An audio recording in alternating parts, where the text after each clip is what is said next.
Can you hear me okay? Yeah, okay, great.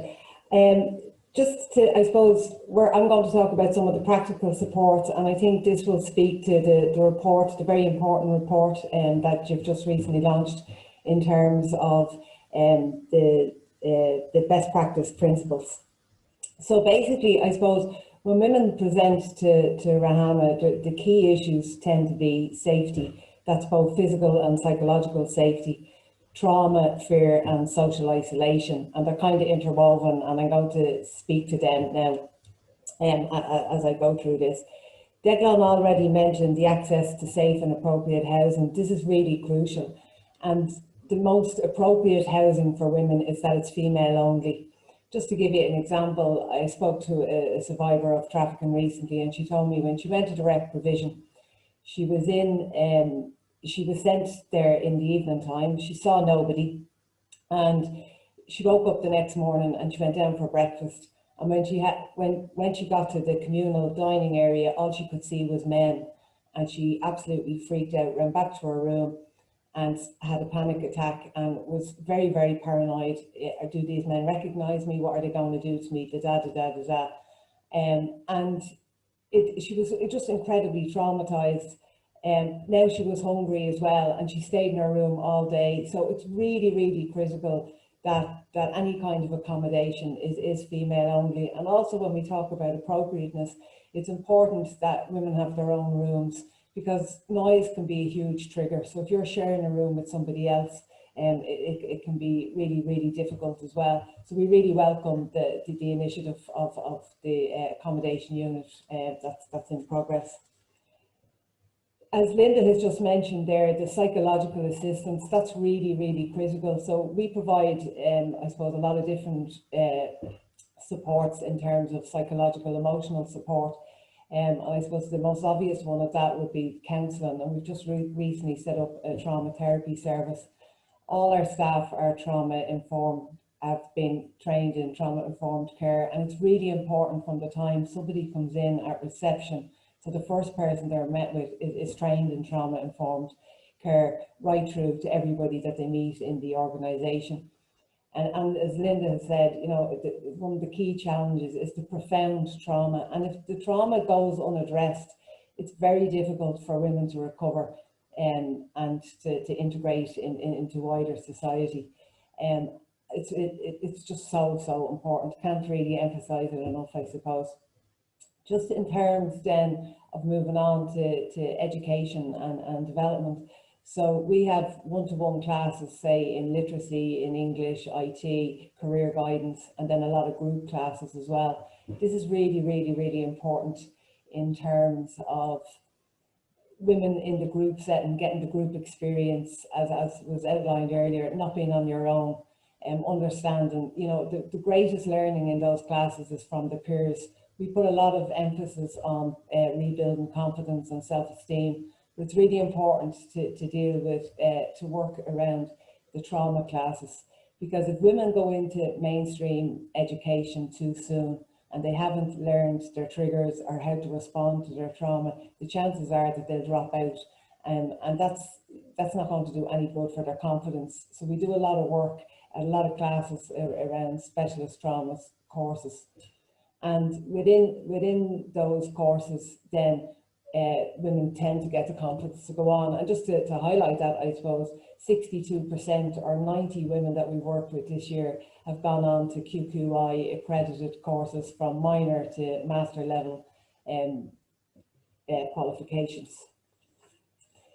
So one of the things, sorry, that I didn't mention when I was talking about the dealing with trauma therapy, from a gender sensitive approach, we would really strongly advocate that the therapists are female. It's some women, not all, but some women view all men as sex buyers because that has been their experience. These have been the pillars of the community, and so the people that have most violated them, you know, therapy is all about trust. It's really, really important to build the trust, and that's, in our experience and from the feedback of the women we work with, it's best placed with a female therapist. Moving on then to access to the jobs market. I mean, the women we've come across with, most of them want to work, they want to pay taxes in this state. It's very difficult for migrant women to, for lots of reasons, to access the workforce, particularly women who've been sexually exploited. We have a Bridge to Work programme that works specifically with getting women paid placements and mentoring, and not mentoring them just to get to work, but to actually sustain and hold down the job. We're currently working with market leaders such as PayPal, Kodak and Microsoft to get opportunities for women in employment. The big thing then is access to justice. These women obviously have been through horrific situations, and as Eglon outlined earlier, it's very difficult to get convictions. But one of the things that is important is that a woman's story is validated. So the Gardaí, need to be trained, and we have very specialist trained Gardaí here. Again, if the Gardaí could be female, it's ideal, because women are very traumatised when they go to make their statements. One of the practical supports we provide there is our case workers can go, and they're not allowed to advocate on the behalf of the woman, but it's afterwards they're able to recall with her what she said, because very traumatised women have very poor memories. So it's important that they have someone there who can reassure them what they said and what they didn't say, because often they have to make a number of statements. And once they go into the protection process, they have to go to so many meetings, and it can be hard to remember. And moving on to the level and the amount of meetings that women go to, if women have children, that can prove very problematic. So it's really important that women have access to childcare, because otherwise they'll often won't turn up at meetings, and when they don't turn up at meetings, we can make judgments about the veracity of their claims, and that's not necessarily fact. It's just based on practicalities. They've no one to mind the children. Motherhood is a huge issue. One of our most successful classes and groups this year was our parent and peer support group. Particularly during lockdown, women found it incredibly difficult to parent, particularly if they were in very confined spaces, which often most of our women are. They might be in one bedrooms, and having to homeschool children proved incredibly challenging during lockdown.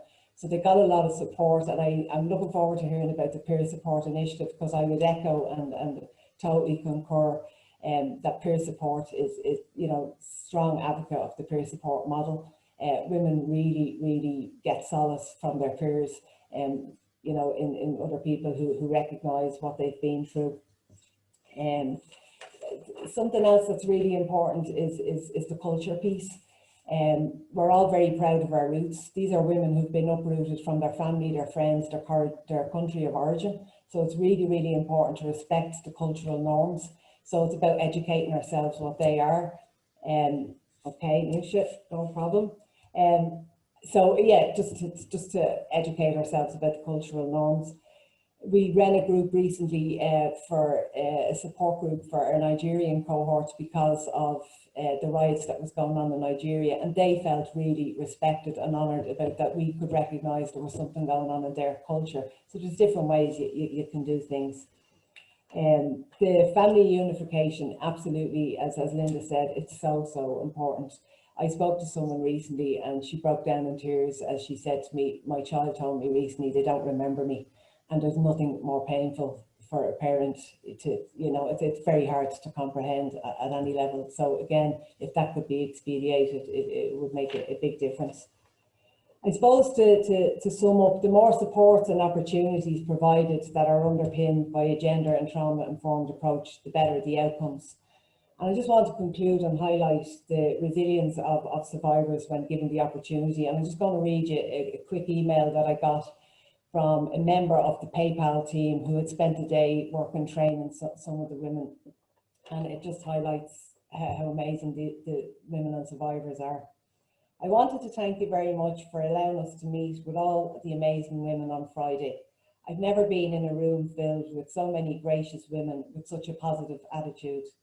It was a great day, and all the team said that they've never been so inspired in all their lives.